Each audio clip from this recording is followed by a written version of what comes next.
Hello, je suis heureuse de te retrouver pour une nouvelle plongée au cœur des gardiennes du seuil dans le cadre de ce défi 44 gardiennes. Qu'est-ce que sont les gardiennes du seuil? C'est avant tout une rencontre avec soi-même. Le gardien du seuil est un archétype qui représente l'obstacle qui se trouve entre toi et ce qui t'appelle, ce que tu désires, cet élan intérieur que tu ressens. C'est un peu le passage entre deux réalités, deux mondes.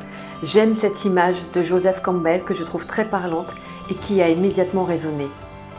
En réalité, les gardiennes du seuil ne sont pas contre toi. Elles veulent juste te protéger, mais souvent cette protection n'est plus nécessaire par rapport à là où tu en es aujourd'hui. Et elles t'empêchent de te rendre là où ton cœur et ton âme t'appellent. Elles te freinent dans le passage à l'action. Leur intention est noble, mais elles sont la source d'un mal-être intérieur, d'un décalage que tu ressens entre ce que tu fais et ce qui t'appelle vraiment. Et qu'y a-t-il derrière le seuil? L'inconnu. C'est la première chose dont elles veulent nous protéger, l'inconnu et le chaos qui peut aller avec. Alors elles se présenteront au moment de sauter, de franchir un cap, d'amorcer un changement dans ta vie, dans ton business, de te réaligner avec qui tu es profondément, en conflit avec ce que les autres souhaitent que tu sois, ou ce que toi tu as toujours cru être. Elles testeront ta détermination. Les gardiennes du seuil, c'est aussi tout ce qu'on ne veut pas voir en nous. Tout ce que nous voulons ignorer et garder secrètement caché, ce que l'on considère comme des faiblesses, car on nous a appris que ce n'était pas OK aux yeux de la société. Plus nous mettons en lumière ce qui était caché jusqu'ici, plus nous créons ce qui nous semblait impossible jusqu'alors. Il est temps, aujourd'hui, de se réconcilier avec ces parts de nous, avec nos gardiennes du seuil, et d'oser aller à leur rencontre pour découvrir toute la magie et la puissance qu'elles ont à nous transmettre en faveur de notre bien-être et de notre accomplissement. Ce n'est qu'en osant cheminer avec elles que nous changeons véritablement notre monde intérieur et par reflet, le monde extérieur. Alors tu l'auras compris, il ne s'agit pas de faire disparaître ces gardiens et gardiennes, mais d'aller à leur rencontre pour comprendre leurs leçons. Car une gardienne amène toujours un enseignement, de les accepter inconditionnellement et en faire des alliés. Les gardiennes du seuil sont un incontournable sur ton chemin de transformation intérieure et d'alignement à ta plus haute fréquence. Les gardiennes ont de multiples formes et apparences et c'est ce que je te partage à travers ce défi 44 gardiennes où je t'emmène dans le voyage de mes propres gardiennes, dans la quête d'incarner toujours plus ma vérité intérieure. Et ma vision, c'est de rendre cette rencontre légère, car ça n'a pas à être lourd ou difficile. Et qui suis-je pour parler de tout ça? Je m'appelle Vanessa, et je me définis comme mentor et révélatrice. Je guide les entrepreneurs conscientes à être en soi et avec soi, pour créer leur féerie et que leur business soit la pure expression de leur âme libre. Alors c'est parti pour cette nouvelle gardienne.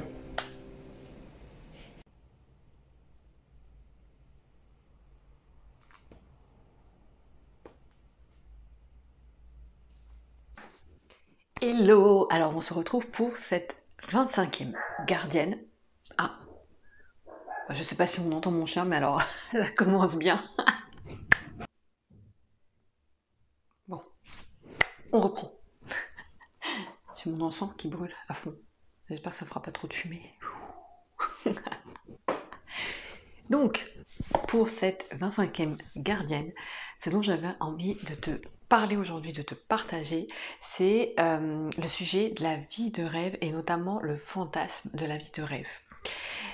En fait, la vie de rêve, c'est un concept qui peut créer, et je m'en suis rendu compte donc moi-même, puisque je te partage mes gardiennes, hein, et aussi en fait autour de moi et les personnes que justement que je peux accompagner, c'est un concept qui peut créer la frustration, la déception et même du rejet en fait de ce concept-là, de la vie de rêve.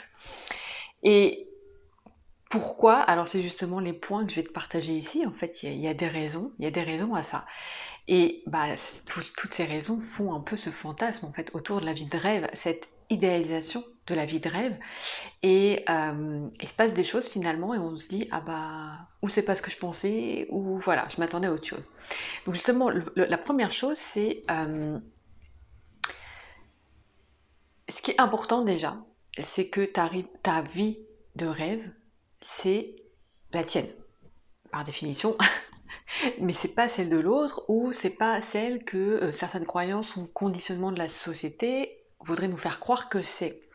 Et le truc, c'est ça, c'est d'être en alignement avec sa justesse intérieure. C'est la première étape, parce que souvent, en fait, on est à l'extérieur de nous. On est happé par le rêve des autres, parce qu'on croit être génial. Et finalement, on n'est pas dans notre rêve à nous, ce qui peut créer de la frustration ou de la déception, parce qu'on se dit, bah, je sais pas, peut-être que finalement on a cette vie de rêve, et puis bah, finalement elle nous fait pas si rêver que ça. Mais peut-être parce que c'est pas la nôtre, peut-être parce que nous, voilà, on rêvait pas en fait de cette chose-là, mais on rêvait totalement d'autre chose. Il y en a qui ont envie d'être en pleine nature dans les montagnes, et d'autres en bord de mer, par exemple. C'est ça en fait, c'est de pas croire. On a une certaine image véhiculée par la société de la vie de rêve. C'est pas forcément ce qui nous correspond. Et là, ça demande vraiment à voir en fait ce qui nous appartient pas, voir les croyances où on sent que finalement il y a quelque chose à l'intérieur de nous. Ouais, mais non, moi ça vibre pas, ça sonne pas juste, même si ça paraît idéal pour tout le monde. Moi, c'est pas mon idéal. Donc il y a déjà en fait ce processus de d'être vraiment aligné avec cette vie de rêve, d'être certain que c'est vraiment déjà la nôtre, que c'est vraiment nos choix, nos envies, nos désirs et ce qui nous fait vibrer.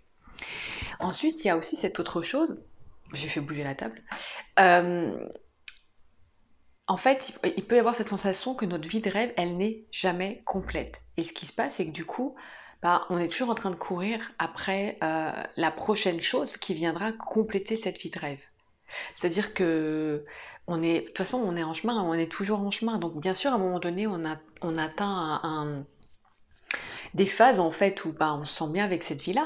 Mais effectivement, il y a des étapes aussi où bah, là, on est bien, mais on aimerait ci, mais on aimerait ça. Et en fait, pour moi, ça c'est ok. C'est-à-dire que c'est pas la vie de rêve, c'est aussi un chemin. Notre vie idéale, c'est aussi un chemin. Et c'est accepter finalement que ça soit aussi ce chemin qui soit notre rêve, la concrétisation de ce rêve. Ce qui compte, c'est pas tant le rêve en lui-même que le chemin en fait qu'on vit pour justement y arriver. Et ce qui se passe, c'est qu'on peut du coup tomber dans cette course de ah ouais, mais là c'est pas ma vie de rêve parce que je voudrais ci, ou je voudrais ça, ou je voudrais habiter là, ou je voudrais que ça soit comme ça, comme si, je voudrais avoir quelqu'un, etc., etc. Et donc finalement, on voit même pas, c'est le classique, on voit même pas ce qu'on a déjà, on voit même pas en fait ce qui est déjà présent là pour nous et ce qui est déjà en fait notre rêve, ce qui sont déjà des éléments de notre idéal qui sont déjà là, mais oui, après, il y en a toujours qui s'ajoutent. Et puis peut-être que ça évolue avec nous, ça évolue avec nos envies, nos désirs. Donc, la vie de rêve, pour moi, c'est pas quelque chose qui est figé. Je pense que je voulais pas la même chose à 20 ans que maintenant. Donc c'est pas quelque chose non plus qui est figé, c'est quelque chose qui évolue. Et donc peut-être que dans 5 ans, eh ben, j'aurai peut-être d'autres envies par rapport à cette vie de rêve.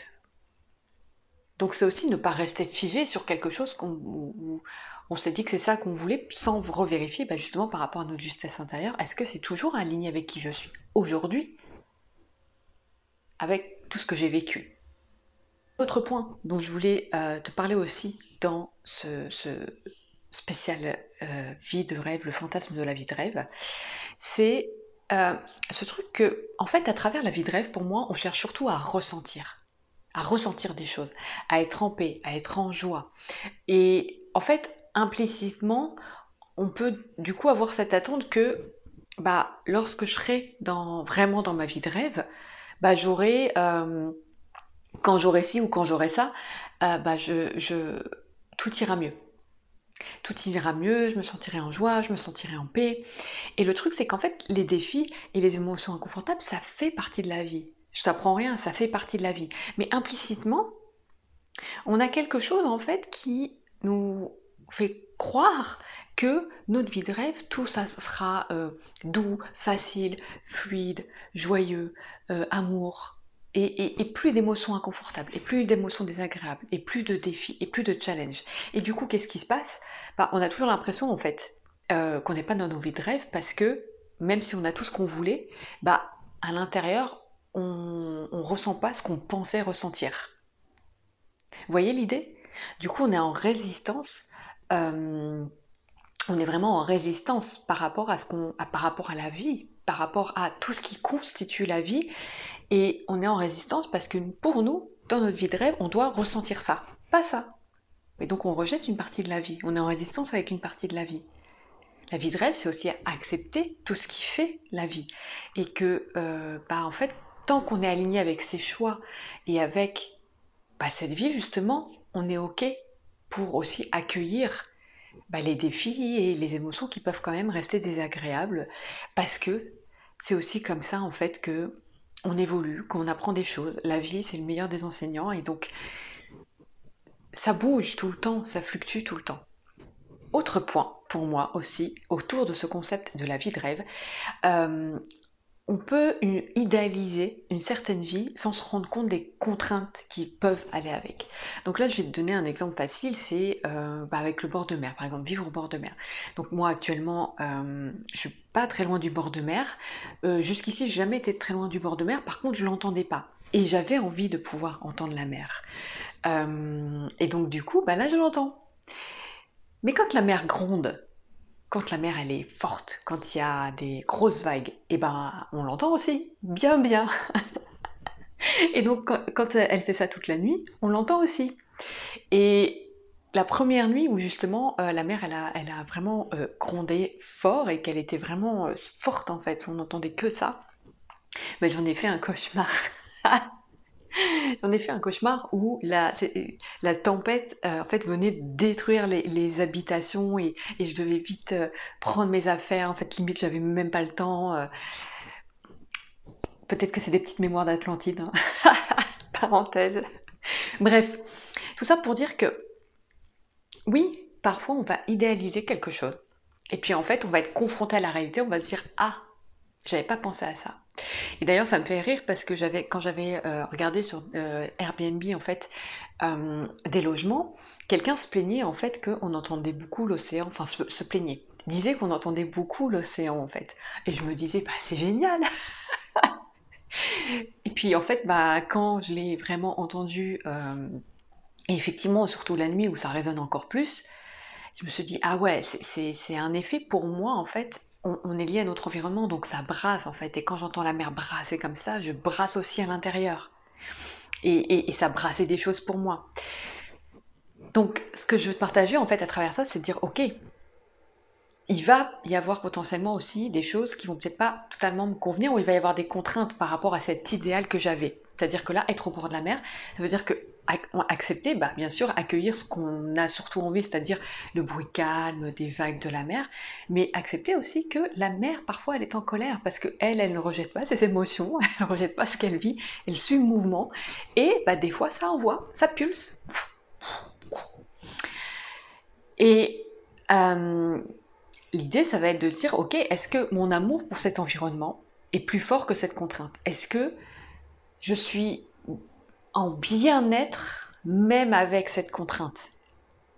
Et peut-être que je la perçois même pas comme une contrainte.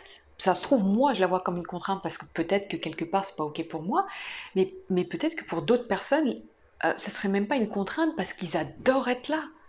Et donc, ah oui, c'est vrai que la mer peut faire du bruit en fait, la nuit, le jour, tout le temps, quand c'est un peu fort. Ouais, mais en fait, j'aime tellement être là que je m'en fous. En fait, c'est un peu ça. C'est-à-dire que j'accueille ça aussi. Effectivement, c'est pas l'idéal de l'idéal, mais je l'accueille parce que j'aime cet environnement, parce que cet environnement est profondément aligné avec mon envie, avec mon désir, et ça me fait profondément vibrer, même dans ces contraintes ou dans ces ombres, en fait, dans ce côté un peu moins accueillant ou un peu moins idéal de ce que j'avais envisagé de cet environnement. Et voir si c'est vraiment aligné aussi du coup avec notre rêve. Donc en fait, la gardienne ici, en résumé, c'est le fantasme d'un idéal qui ne veut pas en fait de ce qui est désagréable, de ce qui est inconfortable, qui s'attend à ce que tout aille mieux et tout aille bien et qu'il n'y ait plus de défis, etc. Et qui est toujours un peu en résistance avec le mouvement de la vie, avec tout ce qu'est la vie, c'est-à-dire tout ce qu'est la vie, c'est joie, amour, colère, tristesse, etc. Et puis aussi cet idéal d'un environnement qui finalement, quand on l'expérimente, on se dit, en fait, ouais, mais non, c'est peut-être pas pour moi, ou j'idéalise quelque chose, mais je vois pas qu'il y a peut-être d'autres choses qui vont pas me convenir. Donc est-ce que je suis vraiment alignée avec ça? Donc c'est aussi intéressant d'expérimenter Et de pas se juger si après ça ne nous convient pas. Moi par exemple, je me rends bien compte que la vie nomade, ça ne me convient pas. Et pourtant, ça pourrait être une vie de rêve pour certains. Et bah pour moi, ça ne l'est pas. Et je le sais parce que je le sais vraiment maintenant que je l'ai expérimenté, on va dire. Donc c'est aussi ok de se laisser expérimenter sans juger, de se dire bah non, en fait ça me va pas. Mais de pas être déçu du coup, de pas avoir des méga attentes qui font que bah, quand on vit la chose, ah ouais non c'est pas du tout ce à quoi je m'attendais, ah non mais la vie de rêve, enfin ça n'existe pas, ou d'être en rejet du coup de ce concept-là parce que bah, c'est pas ce à quoi on s'attendait. Donc c'est d'être, voilà, toujours vérifier qu'on est en alignement et en justesse intérieure. Tu vois, tu l'auras compris, c'est pas tant que la vie de rêve, ça n'existe pas, mais c'est plutôt qu'en fait, pour moi, il s'agit d'une vie 100% alignée avec qui on est, avec ce qui vibre pour nous, pas pour les autres, pas pour les parents, pas pour la société, pour nous. Et en acceptation justement de tout ce qu'on est et de tout ce qu'on ressent. Et finalement d'être connecté toujours à ça, à notre justesse intérieure, à notre alignement, à voir en fait qu'est-ce qui nous va, qu'est-ce qui nous va pas. Est-ce que là je suis pas en train d'idéaliser quelque chose et peut-être que bah, du coup je vois pas tout ce que j'ai déjà. Alors, si tu veux me dire en commentaire, bah justement, je sais pas, par rapport à la vie de rêve, qu'est-ce que tu penses toi, de ce concept de la vie de rêve? Comment tu le vis aujourd'hui?